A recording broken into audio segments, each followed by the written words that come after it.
Hello class, welcome back बच्चों। बेटा MCQ start कर रहे हैं बिजनेस एनवायरनमेंट के। करने का तरीका बदल दिया है। अब बेटा आज हमने 1 से 50 एमसीक्यू करने आपने, मैंने सिर्फ प्रॉब्लम लेनी है। ठीक है बच्चों, बताओ मेरे को बेटा, आपने पढ़ लिए हैं सारे, क्या क्या प्रॉब्लम है। Without any doubt question number 3 तो प्रॉब्लम होना ही चाहिए। ठीक है ना, पीछे आंसर गलत है यार। आपसे पूछा गया feature of business environment, second और थर्ड तो बेटा इंपॉर्टेंस है ना। आंसर दिया गया होगा D. Correct option is a. बेटा एक बार प्रॉब्लम बता दो पहले आप, ठीक है ना। चलो थर्ड तो हो गई, इसके अलावा जितनी भी प्रॉब्लम है 50 तक सारी बता दो। पहले मैं लिखूंगा फिर मैं करूंगा। बेटा जो जो प्रॉब्लम, एक मिनट, 10 तक बताओ पहले। 10 6 सक्षम ने पूछी ना, ये मेरे को ध्यान भी रखना है। 10 वृंदा कैसे सर आपकी, ठीक है जी। और 11 12 13 11 12 13 और 14 है आपकी, 19 20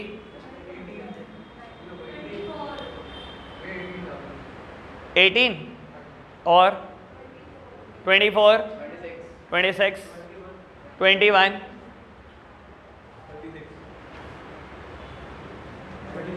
35 35 and 37 42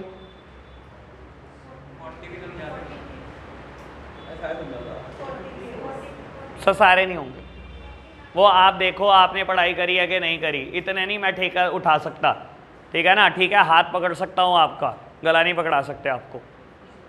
50 48 41। चलो जी बेटा फटाफट से क्वेश्चन नंबर 6 पढ़ते हैं। किसकी प्रॉब्लम थी है सक्षम भाई, पढ़ लो, बैच में आओ तो पता लग जाएगा। ठीक है ना, मैं ऐसी बातें नहीं बता सकता आपको इस मूवमेंट पर। पहले दिन इतनी जान लगाई स्पेसिफिक और जनरल फोर्सेस समझाने में। स्पेसिफिक फोर्सेस, हाँ चलो जी। आंसर क्या बताना, मैंने पीछे से देख लिया आंसर तो। सर ऐसे क्वेश्चन तो कभी ना प्रॉब्लम लो। चलो जी पढ़ते हैं बेटा। 10th one, even though the political condition vary from country to country. शायद आपने ये वर्ड कभी ना कभी कहीं ना कहीं तो पढ़ा ही है, मुझसे सुना ही है। Even though the political condition vary from country to country they impact the sentiment of the investor in the business. If the instability of the political condition causes uncertainty and make it difficult for him to predict the future, which feature? बेटा relativity, मेरी तरफ देखना बाबू। business environment is relative concept. That means business environment is different in the different country and different even in the same country. बेटा कह रहा है दो अलग अलग देश की political condition differ है, ठीक है ना। और अगर किसी देश की political condition में instability है तो बेटा इन्वेस्टर कभी मैं इन्वेस्ट नहीं करना चाहता, उसे डर लगता है और वो प्रिडिक्ट नहीं कर पाता फ्यूचर में क्या होगा मेरी इन्वेस्टमेंट का। सोच के देख लो इस टाइम अफगानिस्तान के हालात। Political condition is different in India and different in Afghanistan. कोई इन्वेस्ट करना चाहेगा अफगानिस्तान में आज मेरा? कोई भी नहीं करना चाहेगा ना बेटा। क्यों? क्योंकि इन्वेस्टर को पता है सारी इन्वेस्टमेंट जीरो हो जाएगी, जितना मर्जी कर लो इन्वेस्ट। ठीक है जी, आगे बढ़ो जी। 11th one, sir inter relatedness without and doubt. मेरी तरफ देखना सर, बहुत सारे एग्जाम्पल हो सकते हैं, बहुत सारे एग्जाम्पल। लोग हेल्थ कॉन्शियस हो रहे हैं, मिनरल वाटर की डिमांड बढ़ रही है। इंटर रिलेटेडनेस, एक फैक्टर दूसरे फैक्टर से रिलेट करता है। कोविड-19 के बाद लोग हेल्थ कॉन्शियस हुए, आयुर्वेदिक प्रोडक्ट की डिमांड बढ़ गई। इंटर रिलेटेडनेस, और आगे भी आया है इसके ऊपर एक दो क्वेश्चन और आए हैं बेटा शायद आज। ठीक है जी, चलो question number 12-13। Dash is considered as a major element of political environment. Sir सिर्फ यही है, extent of government intervention in business. बेटा पॉलिटिकल एनवायरनमेंट क्या बताता है? Government attitude towards the business. देखो अगर आप बी पढ़ते हो, planned outlay in a public and a private sector, बेटा ये इकोनॉमिक एनवायरनमेंट है कि सरकार ने क्या करा था, बड़े प्लान तरीके से बहुत सारे सेक्टर दिए थे पब्लिक सेक्टर को और बहुत सारे सेक्टर दिए थे प्राइवेट सेक्टर को। पास्ट में ऐसा ही हुआ था, अगर आपको याद हो IPR 1956 इको में पढ़ के आते हो। ठीक है ना बेटा, ये इकोनॉमिक एनवायरनमेंट का पार्ट होता है। Expectation from the work force, बेटा वर्कर से आप क्या उम्मीद करते हो? काइंड ऑफ सोशल एनवायरनमेंट बेटा, ठीक है ना। और D part administrative order issued by government authority, legal environment. Administrative body कोई भी ऑर्डर इशू करे सब लीगल एनवायरमेंट का पार्ट होता है। बेटा क्वेश्चन नंबर 13, बेटा कहते हैं as the foreign tourist visited India he noticed that Indian market taste trend regulation were different from that of his country. ये क्या है? रिलेटिविटी, ठीक है ना। Demand for sari may be fairly high in India but it is almost non existence in France. Example भी दिया हुआ है बैच के अंदर। बेटा फॉरेन जैसा कल्चर है क्या हमारा? फॉरेन जैसा टेस्ट है बेटा? कुछ भी नहीं है फॉरेन जैसा। Business environment is different in the different country. Sir example भी सेम सेम दिए हुए हैं बैच के अंदर, आप आते नहीं हो, क्या प्रॉब्लम ही तो पूछोगे, उसके अलावा कर क्या सकते हो। बेटा question number 14, non discriminatory employment practices is the part of which dimension of business environment. Sir सुन लेना एक बात, कल जो बैच में आए थे बच्चे, जब मैं बेटा हिंट नोट करा रहा था तो सोशल एनवायरमेंट में ना मैंने एक बात लिखी थी, डेमोग्राफिक फैक्टर। हर डेमोग्राफिक फैक्टर सोशल एनवायरमेंट का पार्ट होता है। अभी बता देता हूं, अगर आप नोट्स भी खोल के देख लोगे ना तो अदर एस्पेक्ट्स में मैंने नोट्स में भी लिखा है। मैं बात करूं बर्थ रेट की, डेमोग्राफिक फैक्टर है बेटा, कहाँ आएगा? Social environment. मैं करूं बात इतना डेथ रेट है, मैं बात करूं पॉपुलेशन ग्रोथ इतनी है, मैं बात करूं एम्प्लॉयमेंट रेट इतना है, मैं बात करूं लिटरेसी रेट इतना है, मैं कहूं प्राइमरी सेक्टर में इतनी पॉपुलेशन एंगेज है, मैं कहूं सेकेंडरी सेक्टर में इतनी एंगेज है, ये सब डेमोग्राफिक प्रोफाइल है, ये सब डेमोग्राफिक फैक्टर है। और सारे डेमोग्राफिक फैक्टर कहाँ आते हैं? सोशल एनवायरमेंट में आते हैं। अब उसने कहा नॉन डिस्क्रिमिनेटरी एम्प्लॉयमेंट प्रैक्टिसेस आप फॉलो करते हो। बेटा समझते हो नॉन डिस्क्रिमिनेटरी? डिस्क्रिमिनेशन नहीं, डिस्क्रिमिनेशन मतलब पार्शैलिटी नहीं करते हम एम्प्लॉयमेंट करते टाइम, ना मेल फीमेल में, ना एज ग्रुप में, ना बेटा हम अपने रिलीजन को प्रेफरेंस देते हैं, ना हम कास्ट में, हम किसी चीज में बेटा क्या कर रहे हैं, हम किसी भी चीज में बेटा डिस्क्रिमिनेशन नहीं कर रहे, ठीक है ना बेटा। ये क्या है बेटा? एम्प्लॉयमेंट रेट से रिलेट कर रहा है। एम्प्लॉयमेंट कैसी है बेटा? Employment is the part of social environment, demographic factor. चलो जी बेटा क्वेश्चन नंबर 15, क्या यार क्या पूछते हो बेटा? किसने पूछा 15 प्रॉब्लम किसकी है? सर मैं क्या बोलूँ, इतना क्लियर कट हिंट है। Dash consist of various macro level factor related to the means of production and distribution of wealth। कहाँ आएगा? Economic environment. बेटा मैक्रो से मतलब नहीं है, मैक्रो लेवल फैक्टर उसने बोला है, मैक्रो से मतलब नहीं है। माइक्रो लेवल फैक्टर क्या होते हैं बेटा? जो एक एंटिटी पर इंपैक्ट डालते हैं, ठीक है ना, यानी कि आप स्पेसिफिक फोर्सेस सोच सकते हो। और बेटा मैक्रो फैक्टर क्या होते हैं बेटा? जो पूरी इंडस्ट्री पर इंपैक्ट डालते हैं एज अ होल, यानी कि बेटा आप जनरल फोर्सेस की बात कर सकते हो। मैक्रो लेवल से कोई मतलब नहीं है, मैक्रो लेवल फैक्टर लिखा गया है, यानी कि मैक्रो लेवल मतलब होता है जनरल फोर्सेस में से, स्लेप्ट में से कुछ होगा, ठीक है ना। जब उसने कहा बेटा distribution of wealth, sir wealth मतलब कैपिटल, कहाँ आएगा? Economic factor. चलो जी बेटा 15th के बाद आपकी प्रॉब्लम है 18, 19, 20। प्रॉब्लम बता दो 18th किसकी है? सर फिर भी पढ़ लो एक बार 18। कौन सा माइक्रो एनवायरमेंट में नहीं आता? माइक्रो एनवायरमेंट होते हैं स्पेसिफिक मेरे बिजनेस को इंपैक्ट करने वाले factor. Sir supplier, customer, competitor सब मेरे बिजनेस को अफेक्ट करेंगे, लेकिन गवर्नमेंट ऑर्डर अगर कोई आएगा वो पूरी इंडस्ट्री को बेटा अफेक्ट करेगा, तो बेटा मैक्रो लेवल फैक्टर है। ऐसे ही बेटा क्वेश्चन नंबर 19 पढ़ते चलो। सर क्या इंटर रिलेटेडनेस ही तो है ये बेटा। कहते हैं since more number of people have become more beauty and health conscious, our economy has witnessed an unprecedented surge in a number of health and beauty spas and wellness clinic। बेटा ये क्या है? Inter relatedness. लोग health conscious हो रहे हैं, beauty के लिए कॉन्शियस हो रहे हैं बेटा, वेलनेस सेंटर्स बेटा, रिहेबिलिटेशन सेंटर, कहीं ना कहीं ब्यूटी स्पास, इन सबकी डिमांड बढ़ी रही है बेटा।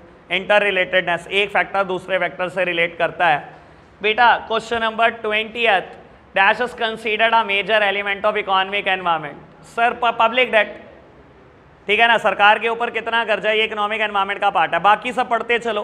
The nature of relationship of our country with the foreign country, political environment, एक कंट्री की रिलेशन दूसरी कंट्रीज के साथ क्या है बेटा? बाबू गवर्नमेंट के एटीट्यूड की वजह से ही रिलेशन होती है, ये पॉलिटिकल एनवायरमेंट का पार्ट है। Birth rate and death rate social, literacy rate social, ये सब डेमोग्राफिक प्रोफाइल है बेटा। आगे बढ़ते हैं 21 पढ़ना जरा जी। 21 क्या है? अरे ये तो केस पढ़ा, किसकी प्रॉब्लम है 21? अब किसी की नहीं आएगी, जब पूछ लो किसकी है। कशिश तेरी प्रॉब्लम है, केस पड़ा। पहले कंपनी हैमबर्गर और फ्राइज बनाती थी, लोगों ने डिमांड करनी शुरू कर दी, लोग हेल्थ कॉन्शियस हो गए, लोगों ने डिमांड करनी शुरू कर दी, तो वो बेटा कंपनी ने सैलेड बनानी शुरू कर दी, रैप्स बनाने शुरू कर दिए, कॉपिंग with the rapid changes. Sir environment में हर चीज बदलती है, एनवायरमेंट को स्कैन करने का फायदा क्या होता है बेटा, चेंजेस के साथ आप कोप अप कर जाओ। लोगों ने डिमांड करी, अगर आपने बना दिया बेटा तो आपने चेंजेस के साथ कोप अप ही तो कर लिया। देख मैं तेरे को फिर भी बोलता हूं, कंफ्यूज किस में हुई, तुझे क्या लगता था और क्या आंसर हो सकता था? मुझे तो कंफ्यूजन वाला भी कोई नजर नहीं आया यार। इंप्रूविंग कैसे यार, चलो मतलब मेरे को तो कंफ्यूजन वाला भी कोई नहीं लगता। खैर बेटा 24 की बात करते हैं। Which one is a specific force of a garment manufacturing industry. बहुत सारी बातें हैं। 24 प्रॉब्लम किसकी है बेटा? कहता है बेटा गारमेंट मैन्युफैक्चरिंग इंडस्ट्री के लिए स्पेसिफिक फोर्स क्या है। बैच अटेंड किया हुआ है जिस दिन ये स्पेसिफिक और जनरल फोर्सेस पढ़ाई थी, वीडियो देखी हुई है? स्पेसिफिक फोर्स के साथ ना एक वर्ड लिखा था मैंने, स्पेसिफिक फोर्सेस मेरे बिजनेस पे बिल्कुल डायरेक्ट इंपैक्ट डालती है, और जनरल फोर्सेस बेटा पूरी इंडस्ट्री को अफेक्ट करती हैं बेटा। मैं गारमेंट मैन्युफैक्चरिंग में हूं बेटा, अगर लॉ बदलेगा मेरे लिए बदलेगा, सबके लिए बदलेगा। अगर गारमेंट बदलेगी मेरे लिए बदलेगी, सबके लिए बदलेगी। लेकिन बेटा अगर फैशन बदलेगा सबसे पहले मेरे बिजनेस के ऊपर इंपैक्ट डालेगा और डायरेक्ट इंपैक्ट डालेगा। ठीक है ना? चलो जी बेटा 26 पढ़ो जी। The cost of production increase due to increase in a minimum wage by the government is an economic dimension. Sir थोड़ा सोचो तो करो प्रॉब्लम लेने से पहले, ठीक है ना? मतलब मैंने कल इतने हिंट दिए, अगर आप उसके बाद ऐसी प्रॉब्लम पूछते हो ना भाई साहब, मुझे तरस आता है तुम्हारे ऊपर कि तुम्हारा होगा क्या, घर पे वीडियो भी नहीं देख रहे तुम, जो एब्सेंट हो रहे हैं। बेटा कहता है आपका कॉस्ट ऑफ प्रोडक्शन बढ़ गया, क्यों? क्योंकि सरकार ने मिनिमम वेजेस बढ़ा दी। अगर सरकार ने मिनिमम वेजेस बढ़ाई हैं, ये इकोनॉमिक डायमेंशन होता है। सर ये दो बातें हो सकती हैं इसमें। देखो एक बात सुन, एक तो गवर्नमेंट का एटीट्यूड और दूसरा सरकार ने वेजेस कैसे बढ़ाई थी, मिनिमम वेज एक्ट पास करके। तो बेटा लीगल एनवायरमेंट भी हो सकता है सर, इकोनॉमिक कभी नहीं हो सकता। चाहे पॉलिटिकल हो जाए चाहे लीगल हो जाए, इकोनॉमिक नहीं हो सकता। हिंट ही पढ़ के आ जाया करो जिस दिन छुट्टी करते हो कम से कम। बेटा 35 आओ जी फटाफट से 35 पे। Black economy work as a parallel economy to the main economy of the country. बिल्कुल ट्रू बेटा। ब्लैक इकोनॉमी क्या होते हैं? जिसमें बेटा आप मनी को अकाउंट फॉर नहीं करते। सर ब्लैक मनी से क्या समझते हो? ब्लैक मनी मतलब काला पेंट कर दो पैसे के ऊपर, ब्लैक मनी। ब्लैक मनी क्या होती है बेटा? अनअकाउंटेड मनी, जिसको बेटा आपने अकाउंट फॉर नहीं करा, कहीं दिखाया नहीं बेटा। और जनरली बेटा ये चीज होती है कैश। मेरी तरफ देखना, मेरा एक बिजनेस है, मैंने बेटा क्या करा, 50 लाख रुपए का एक पार्टी से सामान खरीदा और उसे बैंक से पेमेंट कर दी, ठीक है? और बेटा सामान ये 50 लाख का 70 लाख का बेच दिया और मेरे खाते में पैसे आ गए। बेटा मैं इसे छुपा सकता हूं? बैंक से ट्रांजैक्शन करी है, बैंक के ऊपर बेटा किसकी पकड़ है? गवर्नमेंट की पूरी पकड़ है। ना तो मैं परचेज छुपा पाऊंगा ना सेल छुपा पाऊंगा। मैंने 20 लाख कमाए, सरकार को इनकम टैक्स देना पड़ेगा कि नहीं देना पड़ेगा? देना पड़ेगा। बेटा मैंने कैश 50 लाख का सामान खरीदा, कैश 70 लाख का बेच दिया, 20 लाख कमाए, मैंने ये ट्रांजैक्शन कहीं नहीं दिखाई। ये जो 20 लाख रुपए बेटा ये मेरी ब्लैक मनी का पार्ट हो गए। अनअकाउंटेड मनी, सर कैश का कभी कोई प्रूफ नहीं होता, सरकार जिंदगी लगा ले पता नहीं लगा सकती। इसे हम बोलते हैं अनअकाउंटेड मनी। ऐसी मनी को बोलते हैं बेटा ब्लैक मनी, जिसके ऊपर टैक्स भी पे नहीं किया आपने। और बेटा ऐसी मनी कभी नहीं पता लगती। और यकीन मानना बेटा, जितना देश में बैंकिंग ट्रांजैक्शन से काम होता है उतना ही देश में बेटा कैश से भी काम होता है। यानी कि ब्लैक इकोनॉमी पैरेलल चल रही है बेटा लीगल इकोनॉमी के। 5 मिनट लगेंगे। चलो जी बात ओके बेटा। 36 और 37 सर कैसे कैसे क्वेश्चन। 36 किसकी प्रॉब्लम है? सर एक बात में आंसर आ जाएगा, मतलब मुझे समझ नहीं आता मैं क्या प्रॉब्लम लूँ तुम्हारी। पढ़ते क्यों नहीं हो तुम ये इतनी सिंपल सी चीज?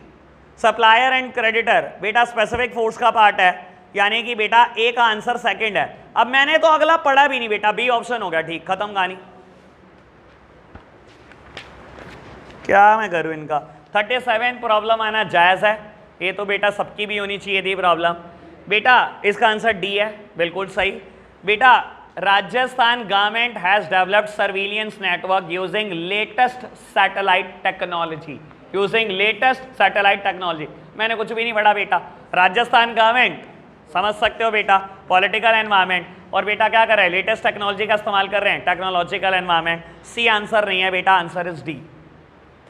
चलो जी बेटा 40, सर मैं क्या करूं इनका। 40 किसकी प्रॉब्लम है बेटा, घर से पढ़ के आया करो, ऐसे क्वेश्चन प्रॉब्लम लूं क्या मैं। ये चारों फीचर हैं बिजनेस एनवायरमेंट के। मैं कह रहा हूं मैंने इन्हें 2 दिन लगा दिए बेटा ये 4 बातें समझाने में, तुम मेरे से ये प्रॉब्लम पूछ रहे हो। मतलब यार कोई ढंग का स्टैंडर्ड दो प्रॉब्लम पूछने का। 37 जैसा क्वेश्चन हो समझ में आता है कि आपको आंसर कुछ और लग रहा है, पेपर बुक में पीछे कुछ और दिया हुआ है। प्रॉब्लम पूछते टाइम लिखवाए जाएंगे, पढ़ के भी नहीं देखेंगे बेटा। 41 वेरी गुड। पॉलिटिकल एनवायरमेंट क्या है भाई बाबू, ए पार्ट मतलब मैं कहता हूं नल्ले से नल्ला बच्चा बता सकता है ये सोशल एनवायरमेंट है। B part scientific improvement and innovation, word याद कराए हुए हैं, इकोनॉमिक एनवायरमेंट है। तो बेटा सी में लिखा गया पॉलिटिकल कंडीशन, ये आंसर। चलो जी बेटा 46, which of the following is the example of social environment. भाई ये पता नहीं कौन पागल आदमी है जो ये प्रॉब्लम पूछता है। Money supply, economic environment, consumer protection act, legal environment, constitution of a country, legal या पॉलिटिकल हो सकता है, कॉम्पोजिशन ऑफ अ फैमिली, ये है बेटा सोशल एनवायरमेंट। 48 बेटा टेक्नोलॉजिकल एनवायरमेंट है। जिसने केस नहीं पढ़ा उसका नहीं मैं कुछ कह सकता, आंखें बंद करके प्रॉब्लम पूछने वाले का। बेटा इंटरनेट का इस्तेमाल करके आप टिकट बुक कर रहे हो एयर की, आधे घंटे में टिकट दे रहे हो अपने कस्टमर को, टेक्नोलॉजिकल एनवायरमेंट, टेक्नोलॉजी का एडवांटेज उठा रहे हो। क्वेश्चन नंबर 50 बेटा लीगल एनवायरमेंट कहता है बेटा ऐसी क्या चीज है जो बेटा एल्कोहल का ऐड करने से रोकती है। इसमें से कौन सी ऐसी चीज है बेटा, लीगल एनवायरमेंट, लॉ मना करता है। चलो जी बेटा आज के लिए इतना ही रखते हैं, बाय बाय।